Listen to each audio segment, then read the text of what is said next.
নমস্কাৰ, মই দেৱযানী বৰাই স্বাগতম জনাইছোঁ মোৰ ইউটিউব চেনেল ব্যঞ্জনলৈ। বহুদিনৰ বিৰতিৰ পিছত আজি আহিছোঁ। দুদিন ভিডিঅ' দিব পৰা নাই, মানে বিহুৰ পৰা বুলি বহুত ঘূৰা ফুৰা কৰা হ'ল, সেইকাৰণে দিব পৰা নাই আচলতে। আৰু যিহেতু বহুত গৰম পৰিছে, আজি ভাবিলোঁ মাছৰ টেঙা বনাম, সেইকাৰণে ৰেচিপিটো আপোনালোকৰ লগত শ্বেয়াৰ কৰিম। আহকচোন ভিডিঅ'টো আৰম্ভ কৰোঁ। যিহেতু মাছৰ টেঙা বনাম, সেইবাবে 2-3 টুকুৰামান থেকেৰা গৰম পানীত তিয়াই ৰাখিলোঁ। এইকেইটা ক'লা সৰিয়হ, কি কৰিম পিছত গম পাব। আৰু 2-3টামান আলু বইল কৰি লৈছোঁ।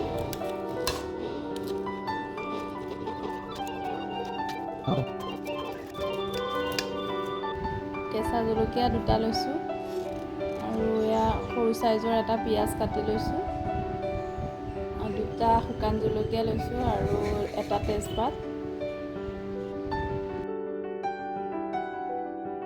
এয়া 3 ডোখৰ মাছ ভাজি লৈছোঁ। যিহেতু মাছ ভজাটো সকলোৱে জানে, সেইবাবে মাছ ভজাটো নেদেখালোঁ।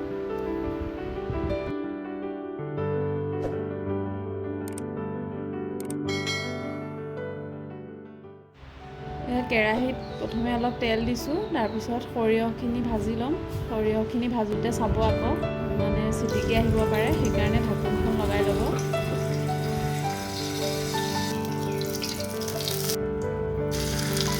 আলু এনেকুৱা এটা বস্তু যি প্ৰায়বোৰ চব্জিতে মিলি যায়, আৰু যদি আলু দিয়া নহয় কিবা চব্জিখনে আধৰুৱা যেন লাগে। টেঙাৰ জোলত ব্যৱহাৰ কৰিবলৈ পিটিকি থোৱা আলুখিনি মই ভালদৰে সৰিয়হৰ লগত ফ্ৰাই কৰি লৈছোঁ।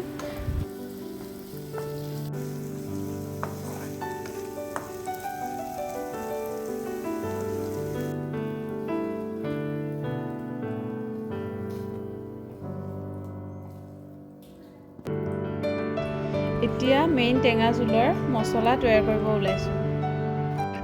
তেল গৰম হোৱাৰ লগে লগে তেজপাত, শুকান জলকীয়া, কাটি থোৱা পিঁয়াজ আৰু কেঁচা জলকীয়াটো দি ৰঙচুৱা হোৱালৈকে ভাজিম।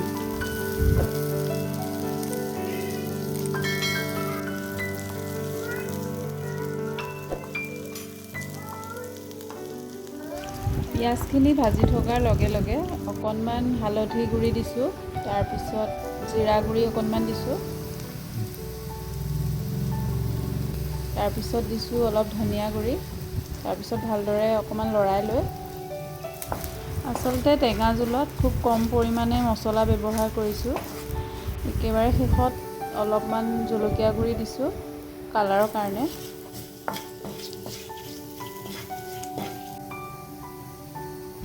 এতিয়া জোলখিনি অলপ ডাঠ হ'বৰ কাৰণে বইল কৰি থোৱা মচুৰ দালি অলপ দিছোঁ। এইখিনি ভালদৰে ভাজি ল'ম। ইতিমধ্যে আমাৰ দালিখিনি ভজা হৈ গৈছে, চাওকচোন কি ধুনীয়া কালাৰ উঠিছে।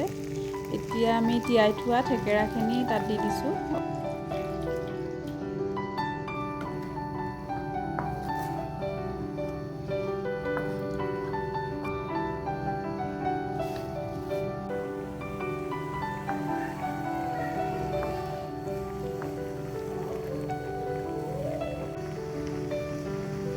অলপ সময় উতলাৰ পিছত ফ্ৰাই কৰি থোৱা আলুখিনি দি দিম, তাৰপিছত আৰু অলপ সময় উতলিবলৈ এৰি দিম। সোৱাদ অনুযায়ী আপোনালোকে নিমখটো দি ল'ব। ইয়াৰ পিছত ভাজি থোৱা মাছকেইটুকুৰা দি দিছোঁ। এতিয়া 20 মিনিট সময় ল' ফ্লেমত উতলিবলৈ এৰি দিম।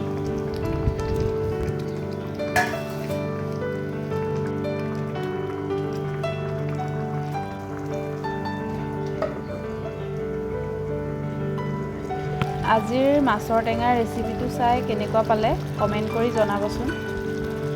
আৰু যদি আমাৰ ভিডিঅ'বোৰ চাই ভাল লাগে, তেনে আমাৰ চেনেলটো লাইক, শ্বেয়াৰ, ছাবস্ক্ৰাইব কৰি দিব।